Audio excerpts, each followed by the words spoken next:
India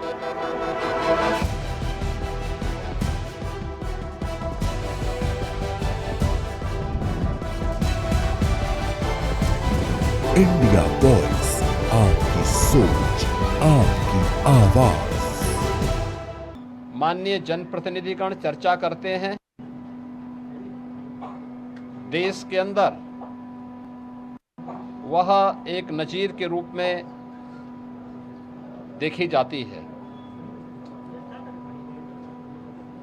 पिछले 8 साढ़े 8 वर्ष के अंदर उत्तर प्रदेश विधानमंडल ने अनेक उपलब्धियां हासिल की हैं। अनेक महत्वपूर्ण मुद्दों को चर्चा का विषय बनाया है। जनता से जुड़े हुए मुद्दों पर सार्थक चर्चा को आगे बढ़ाने का काम किया है।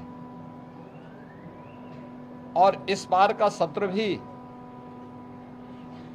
काफी महत्वपूर्ण सत्र है। इसमें जनता से जुड़े हुए मुद्दों को लेकर 25 करोड़ की आबादी की आकांक्षाओं को पूरा करने के उद्देश्य से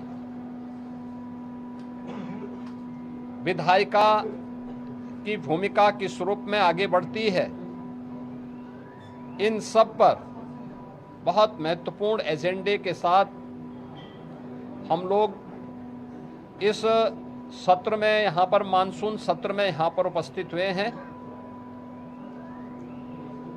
आज से सत्र प्रारंभ होगा, तो सत्र प्रारंभ होने के साथ ही क्वेश्चन आवर, जिसमें माननीय सदस्यों के द्वारा जनता से जुड़े हुए महत्वपूर्ण मुद्दों को प्रश्न पूछे जाएंगे। 0 आवर में अपनी बातों को रखा जाएगा और सरकार की तरफ से उन सब का एक सार्थक जवाब भी उपलब्ध करवाया जाएगा।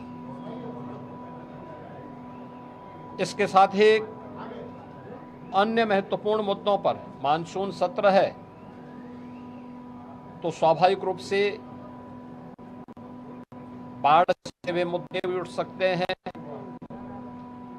इसके अलावा अत्यधिक बारिश के कारण जल जमाव से जुड़े हुए मुद्दे भी उठेंगे। सरकार के स्तर पर क्या कार्रवाई हो रही है, स्वास्थ्य से, शिक्षा से जुड़े हुए मुद्दों पर सरकार ने पिछले 8 साढ़े 8 वर्ष के अंदर जो कुछ भी किया है, इन सब मुद्दों पर भी परिचर्चा होगी। यह सत्र इस बार का इसलिए भी महत्वपूर्ण होगा कि आदरणीय प्रधानमंत्री जी की प्रेरणा से देश की स्वाधीनता दिवस का अमृत काल का यह 3रा वर्ष है। और इस 3रे वर्ष में यद्यपि प्रधानमंत्री जी ने देश की स्वाधीनता दिवस के अवसर पर पूरे देशवासियों को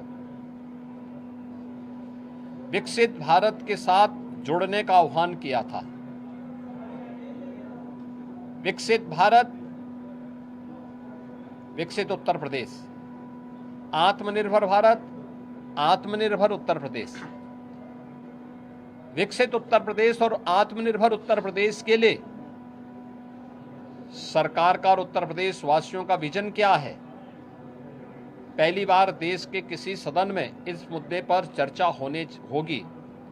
और इसके लिए भी मैं सभी सम्मानित सदस्यों से, कल दलीय नेताओं की बैठक में भी इस पे चर्चा हुई थी और दलीय नेताओं की बैठक में भी इस पर बहुत सारे मुद्दों को आगे बढ़ाने के बारे में एक सहमति बनी थी।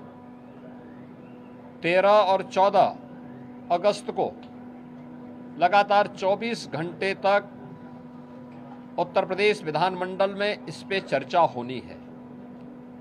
और चर्चा के बाद सरकार के द्वारा कैसे इस विजन डॉक्यूमेंट को नीति आयोग के मार्गदर्शन में, विशेषज्ञों के सहयोग के साथ, आम जनता के साथ साथ हर तबके के नागरिकों की सहभागिता इसमें सुनिश्चित हो, इसको लेकर के विस्तृत कार्य योजना का की घोषणा भी हम लोग सदन में करेंगे और उस कार्यक्रम को आगे बढ़ा करके आगामी 25 वर्ष की कार्य योजना को लेकर के सरकार अपने विजन को सदन के पटल पर रखेगी और उस कार्यक्रम को एक समय सीमा के अंदर तैयार करते हुए विकसित भारत, विकसित उत्तर प्रदेश के इस संकल्प को आगे बढ़ाने की चर्चा का केंद्र बिंदु हमारा सदन बनेगा।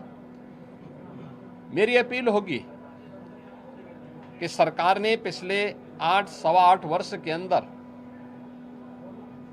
प्रदेश के विकास को लेकर के, प्रदेश की अर्थव्यवस्था को लेकर के, प्रदेश के इंफ्रास्ट्रक्चर को लेकर के, प्रदेश में गरीब कल्याण को लेकर के, समाज के हर एक तबके को लेकर के, क्या गांव है, क्या गरीब है, क्या किसान है, क्या श्रमिक है, क्या युवा है, क्या महिलाएं हैं, क्या व्यापारी हैं, इन सब के उत्थान के लिए बेहतरीन प्रयास किए हैं और उसकी चर्चा देश के अंदर भी होती है। देश उसको सराहता है। तमाम राष्ट्रीय और अंतर्राष्ट्रीय संस्थाओं ने उसकी मुक्त कंठ से प्रशंसा की है।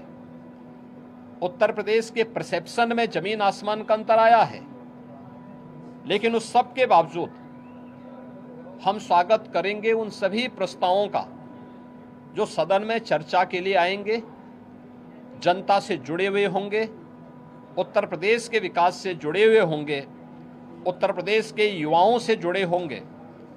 उन सभी मुद्दों पर चर्चा करने के लिए सरकार तैयार है। सरकार ने अपने कार्यक्रम का हिस्सा भी बनाया है कि इन सब पर जवाब सभी विभाग उसका उपलब्ध कराने के लिए तैयार होंगे, लेकिन एक सार्थक चर्चा हो, नकारात्मकता न आए, न्यूसेंस क्रिएट करके हम लोग जनता के जुड़े हुए मुद्दों पर समय को जाया न करने दें। ये मेरी अपील सभी अपने प्रतिपक्षियों से, प्रतिपक्षी दलों से भी होगी कि वे इन सभी बातों को ध्यान में रख करके अगर सदन में इन मुद्दों पे चर्चा कराएंगे तो एक सार्थक चर्चा भी हो पाएगी, हम किसी निष्कर्ष पर पहुंच पाएंगे। लेकिन अगर वह अनावश्यक व्यवधान पैदा करके न्यूसेंस क्रिएट करेंगे तो जनता की अदालत में स्वयं ही प्रदेश की जनता जनार्दन उन्हें कटघरे में खड़ा करने का कार्य करेगी और सदन में इन मुद्दों पे चर्चा हो, वे चर्चा भी करें, अपने प्रश्न भी पूछें।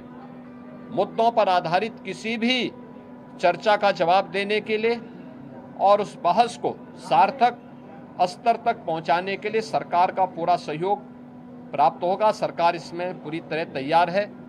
मैं एक बार फिर से उत्तर प्रदेश विधानमंडल के सदन की कार्रवाई को प्रारंभ होने के अवसर पर प्रदेश भर से आए हुए सभी माननीय सदस्यों का हृदय से स्वागत करता हूं और मुझे विश्वास है कि स्वाधीनता दिवस के पूर्व हम लोग उत्तर प्रदेश के विजन डॉक्यूमेंट को प्रदेश के अंदर चर्चा का केंद्र बना करके आम जनमानस को पहली चर्चा का केंद्र विधान भवन, हमारी विधानसभा, विधान परिषद में इस पर हो और उसके उपरांत आम जनमानस के भी हम इस मामले में सुझाव लेंगे, अलग अलग तबके के सुझाव लेंगे।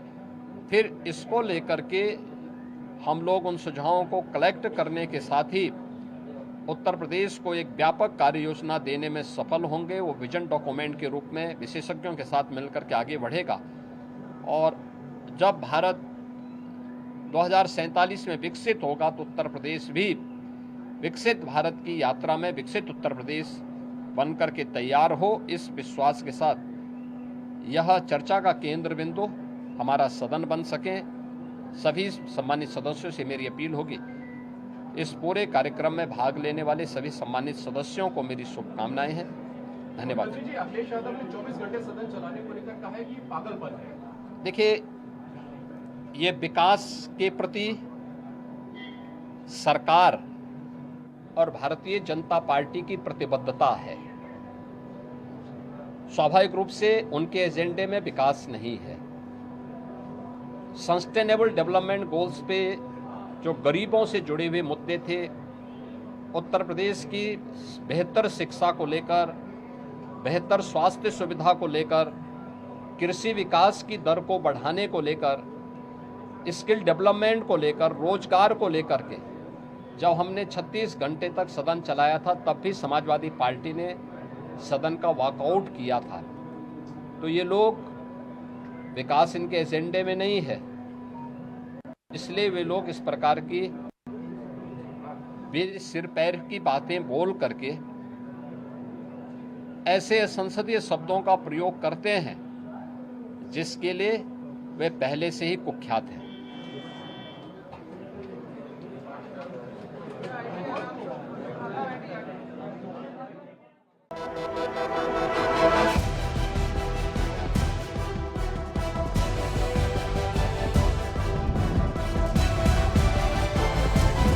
इंडिया वॉइस, आपकी सोच, आपकी आवाज।